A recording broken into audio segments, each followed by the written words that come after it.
कलेश कितने प्रकार के होते हैं? कलेश 5 प्रकार के हैं। अविद्या, अस्मिता, राग, द्वेष और अभिनिवेश। अविद्या को बता रहे हैं। योग दर्शन का यह सूत्र है, अनित्या शुचि दुःखानात्मसु नित्या शुचि सुखात्म ख्यातिर्विद्या।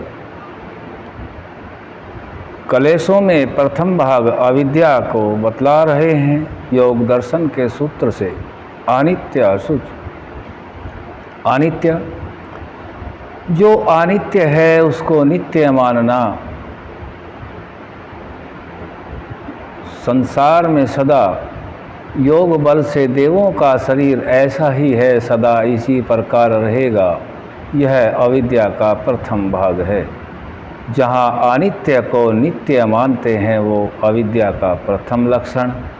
शुचि, मलमय स्त्री आदि, चोरी, मिथ्या भाषण आदि कर्मों में पवित्र बुद्धि रखना, यह अविद्या का दूसरा भाग है। अत्यंत विषय सेवन में फंसे रहना, यह अविद्या का तीसरा भाग दुख है।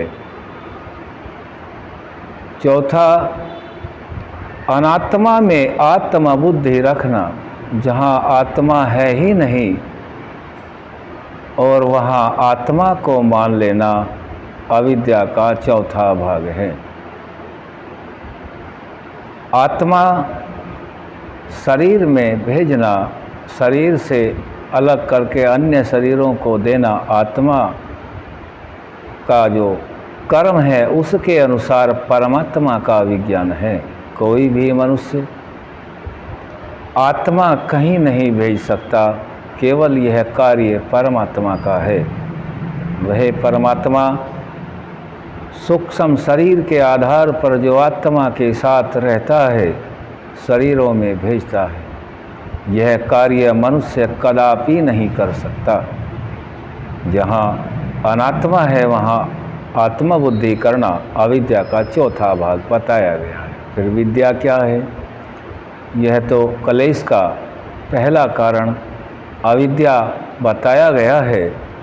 यहाँ विद्या को भी समझ लेते हैं। जहाँ नित्य में नित्य, अनित्य में अनित्य, दुख में दुख और सुख में सुख, अनात्मा में अनात्मा और आत्मा में आत्मा, शुचि में शुचि, अशुचि में अशुचि बुद्धि रखना विद्या है। यह जो विद्या है, विद्या यानी आप सभी समझ सकते हैं, कर्म और उपासना ज्ञान विशेष हैं, कर्म विशेष नहीं है। अविद्या के बाद दूसरा नंबर है अस्मिता। अस्मिता कहते हैं जहाँ आत्मा और बुद्धि दोनों में कोई भेद व्यक्ति नहीं कर सकता, दोनों को एक ही मान लेता है, यह अस्मिता है। तीसरा कलेश है राग। राग कहते हैं सुख में प्रीति होना, सुख में प्रसन्न होना, हर वक्त सुख के लिए, जो क्षणिक सुख है उसके लिए प्रयत्नशील रहना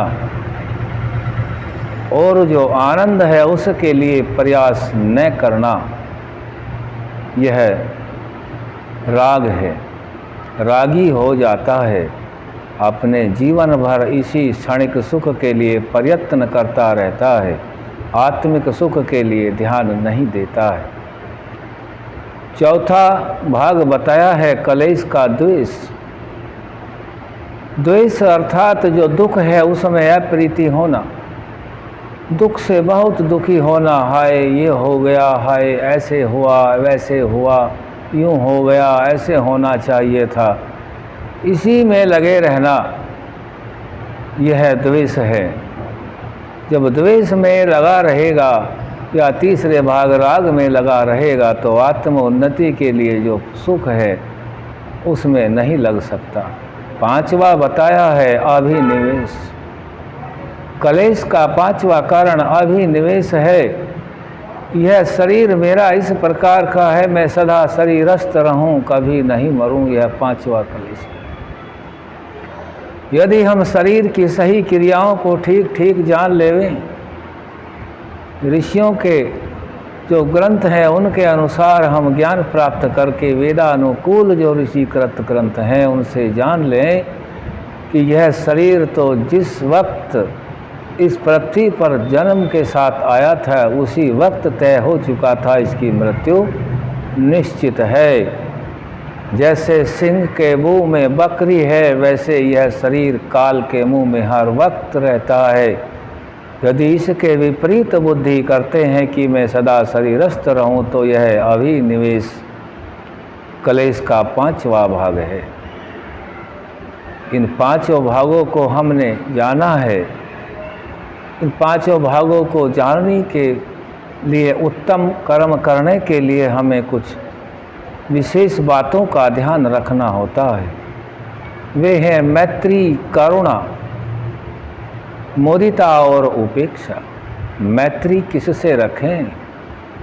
जिसका सुख में जीवन हो, जो सुख के लिए कार्य करता हो, उससे मित्रता रखें। मैत्री के बाद करुणा, जो दुखी जन हैं उनके ऊपर दया रखे।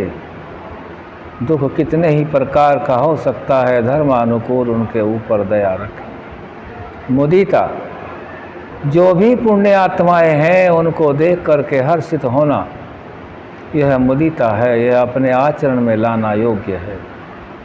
उपेक्षा, दुष्ट कर्म, दुष्ट प्रवृत्ति के मनुष्यों से उपेक्षा रखना, न उनसे प्रीति रखना, न उनसे वैर रखना, ये चार तरह के कर्म हमें हमेशा करते रहना चाहिए। ओम शम।